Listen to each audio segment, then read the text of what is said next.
Bapak Ibu yang saya hormati, Assalamualaikum warahmatullahi wabarakatuh. Selamat sore, salam sejahtera semuanya. Pertama-tama, Bapak Ibu yang saya hormati, rekan-rekan teman-teman mahasiswa, para entrepreneur di masa mendatang.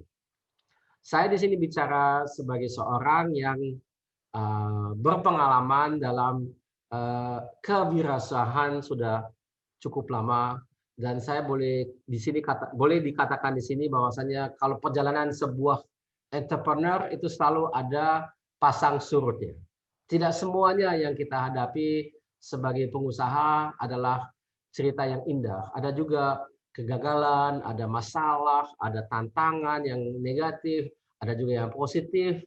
Yang penting yang harus kita pertahankan sebagai pengusaha, sebagai wirausahawan adalah semangat kita. Semangat. Apa yang harus kita pertahankan adalah semangat kita untuk mengupayakan yang terbaik yang kita inginkan untuk membuat satu perbedaan, misalnya dalam hal mendatangkan satu solusi, menyuplai satu kebutuhan yang belum ada, kemudian juga mencari satu kebaikan yang bisa membantu rekan, teman, warga dunia ini. Inti daripada kewirausahaan ini adalah kita mau berinovasi. Tanpa adanya inovasi mencari sesuatu yang sebelumnya belum ada, saya kira kewirausahaan itu akhirnya menjadi sesuatu hal yang materialistik saja. Jadi kita bekerja hanya untuk uangnya saja, tapi tidak ada semangat, tidak ada roh yang positif dalam apa yang kita lakukan. Jadi kita sebelum kita memutuskan kita ingin menjadi pengusaha, sebetulnya sebelum itu kita harus punya semangat dulu apa yang kita mau buat. Jadi bukan kita mencari peluang yang ini yang kebetulan kita bisa buat karena ini banyak sekali peluang-peluang yang ada, tapi kita sendiri juga mesti punya semangat, semangat yang bisa membantu kita untuk tetap bertahan, berfokus di bidang itu biarpun keadaan sedang tidak baik. Dan keadaan itu karena seringkali di luar tangan kita. Misalnya di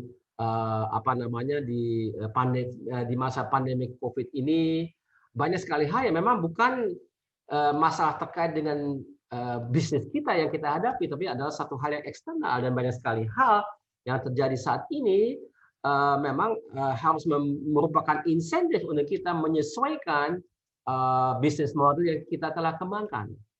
Dan kalau kita memang tidak punya semangat di bidang itu, maka keinginan kita untuk mengubah sesuatu itu akan sangat tidak besar, sehingga kita lemah dalam menyesuaikan diri dan juga bisnis model dan juga perusahaan yang kita telah bangun kepada apa yang diperlukan di masa mendatang. Kalau sebagai contoh yang lebih konkret lagi, kita dengan berada di saat COVID ini, memang ini merupakan kurang lebih seperti apa ya? Kayak dalam bahasa sinematik ini sneak preview. Jadi kita melihat sebagian kecil daripada masa depan kita yang kita akan hadapi, yang kita sebut saat ini sebagai the new normal. Nah, masa depan itu tentu tidak akan se ekstrem ini. Jadi saat ini banyak sekali hal yang kita biasanya lakukan tidak bisa kita lakukan karena dilarang. Jadi oleh karena itu kita saat ini memang terpaksa menjalankan hal yang serupa atau yang sama dengan cara online. Nah, kalau kita sudah berada dalam new normal, hal itu tidak perlu lagi kita lakukan seperti itu. Jadi apa yang kita akan jalankan adalah satu bauran di antara dunia online dan dunia offline. Jadi dua-duanya akan ada. Dan apa yang kita sekarang harus buat sebagai entrepreneur di segala bidang adalah penyesuaian kepada apa yang diperlukan, yang kita rasakan, yang kita prediksikan di masa mendatang di new normal itu. Nah, jadi kelihatan ya kita sebagai entrepreneur memang perlu ada beberapa keterampilan, pengetahuan yang kita miliki saat ini. Dan itu sebetulnya kalau kita lihat di tahun 2020 ini banyak sekali hal terkait dengan yang saya sebut sebagai literasi teknologi atau literasi digital. Apa itu? Saya kasih contoh. Kalau literasi teknologi itu kita harus menguasai yang namanya problem solving mechanism atau problem solving proses. Jadi ada satu proses yang harus kita kenal, yang harus kita kuasai untuk menyelesaikan masalah-masalah kompleks. Dan itu perlu adanya daya analisa, perlu adanya penelitian tertentu, perlu adanya studi banding dan sebagainya, itu saya kira relatif standar. Yang kedua, kita juga harus punya cara untuk yang disebut sebagai critical thinking. Jadi critical thinking itu agak mirip dengan problem solving, tapi memang tidak sampai tuntas selesai masalah, tapi lebih kalau kita mencari informasi, kita ini jangan terlalu percaya kepada sumber informasi itu, kita harus cross check, kita harus buat studi banding juga, dan kita harus mempunyai satu sikap kritis, tapi juga sekaligus mencari solusinya. Yang lain juga sebetulnya banyak terkait dengan kemampuan kita menggunakan atau paling tidak mengerti secara prinsip yang kita sebut sebagai teknologi informasi dan komunikasi, yaitu kurang lebih dalam bahasa Inggris Information and Communication Technology. Saat ini kelihatannya sangat dominan. Jadi buat saya itu susah saya membayangkan satu bidang pun sebagai entrepreneur yang tidak terdampak dengan adanya teknologi ini. Nah, kita sebagai entrepreneur memang tidak harus menjadi programmer atau computer scientist, tapi tidak ada salahnya kalau kita kuasai, misalnya kita mengerti in prinsip bagaimana sih kita programming, bagaimana sih kita juga membuat prototipe dalam skala kecil gitu ya. Jadi ada macam filosofi gerakan yang saya sebut sebagai makers movement, dan itu saya kira sangat tepat. Kita sebagai entrepreneur juga harus hands on, jadi kita mengerti in prinsip bagaimana sih produk yang kita mau membuat itu kita inovasikan, dan biasanya tim yang berinovasi itu sangat lintas sektor. Jadi ada orang teknik, ada orang marketing, ada orang produksi, ada orang finance, semuanya ikut di situ karena sesungguhnya teknologi yang kita lihat saat ini sebetulnya memang kompleks, tapi karena teknologi itu sudah sangat canggih, untuk mengerti dan menerapkan teknologi yang sedemikian kompleks itu sebetulnya dimudahkan. Jadi, tapi tetap saja banyak orang tidak berani atau masih segan dengan menggunakan teknologi itu karena dirasakan, oh ini bukan saya, ini adalah orang teknik yang menangani, saya tidak perlu tahu. Padahal tidak ada salahnya kita benar-benar turun tangan dan langsung ikut bersama-sama tim untuk mengerti bagaimana kita menginovasikan dan menciptakan prototip.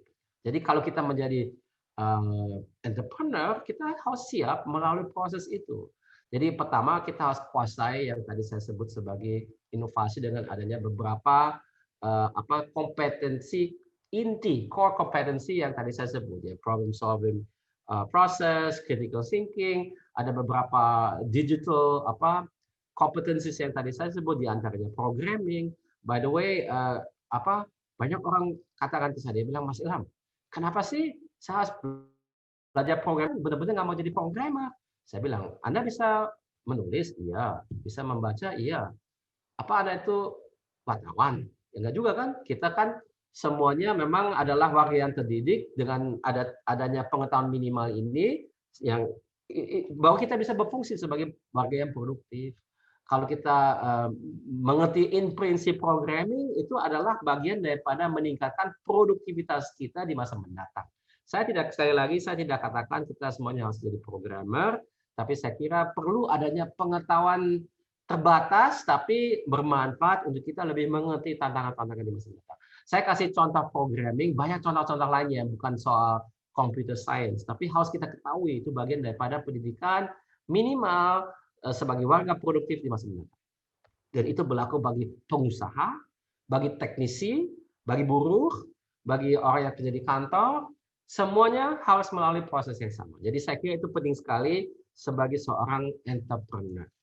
Selain dari itu, saya kira kita juga sadar bahwa entrepreneurship itu, kalau kita lihat ya, kita sekarang, saya putar balikan pertanyaannya.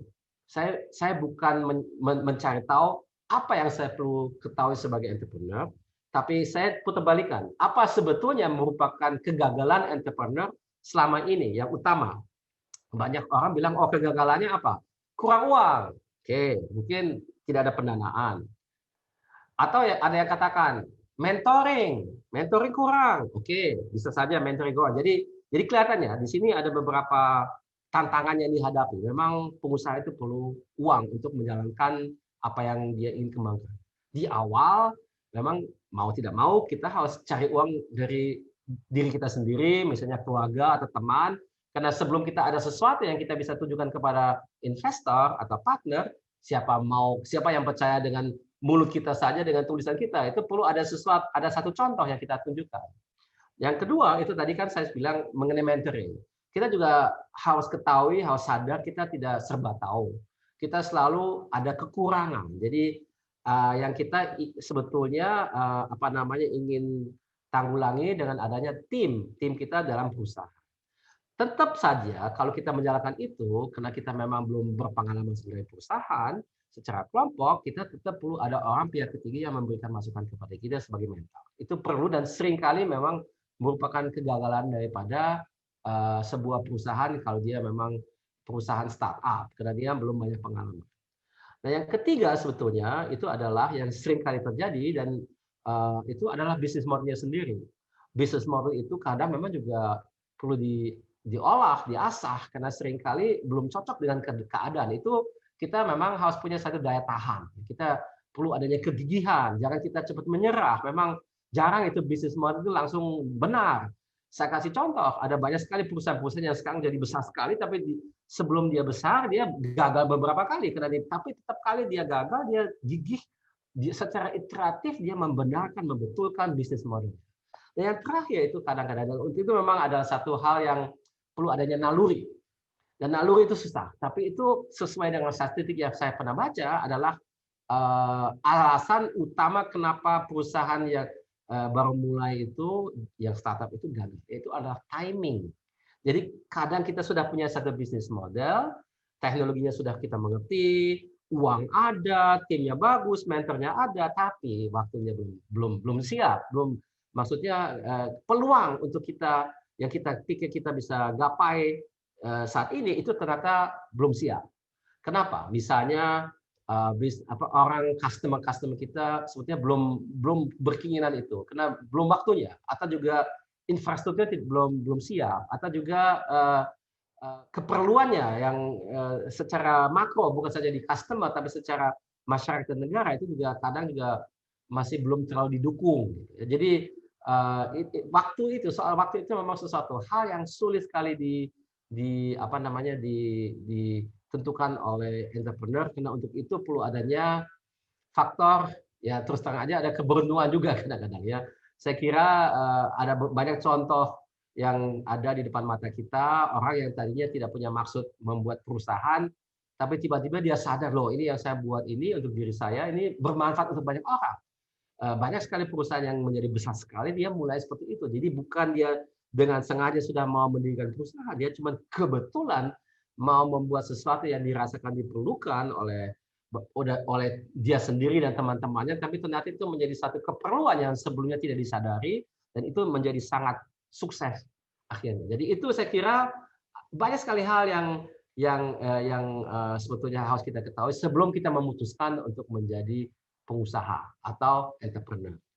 Tapi saya positif, saya kira ke depan dunia kita ini semakin memerlukan entrepreneur. Bukan saja sebagai pengusaha yang punya perusahaan sendiri, tapi juga kalau kita misalnya bekerja di satu perusahaan. Sudut pandang dan cara bekerja seorang entrepreneur sebetulnya juga diperlukan kita sebagai karyawan. Karyawan yang diberi pertanggungjawaban tertentu dalam perusahaan atau organisasi kita. Sikap itu untuk berani menyelesaikan masalah-masalah yang belum diketahui solusinya, tentu selalu mengandung adanya risiko. Dan risiko itulah yang harus kita hadapi, dan kita harus tahu bagaimana kita menghandle diri kita sendiri dan juga orang-orang yang berada dengan kita dalam satu tim untuk menyelesaikan masalah tersebut. Itu juga merupakan entrepreneur, namun bukan entrepreneur dalam kaitan business owner, tapi dia adalah business employee dari perusahaan yang memang menuntut adanya sikap dan karakter dan perilaku karyawannya secara entrepreneurial dalam hal menyelesaikan masalah-masalah yang dihadapi. Itu juga penting saya. Jadi bukan saja entrepreneur sebagai business owner, tapi juga sebagai orang yang bekerja dalam konteks bisnis. Dan bukan bisnis saja. Kalaupun kita misalnya adalah researcher, akademisi, kita juga seringkali harus mengelola diri kita dan tim kita juga menghadapi adanya ketidakpastian. Dan itu saya kira adalah satu hal yang penting harus kita sadari. dengan adanya dunia semakin lama semakin global ini dan semakin kompleks ini, ketidakpastian akan meningkat. Jadi sikap inilah yang membuat kita menentukan apakah kita dalam hidup kita bisa bisa semakin sukses sebagai apapun yang kita jalankan atau kita inginkan dalam hidup kita, dan untuk itu diperlukan adanya sikap entrepreneurial. Itu saja dari saya. Terima kasih. Mohon maaf kalau ada khilaf. Wassalamualaikum warahmatullahi wabarakatuh. Semoga sukses semua.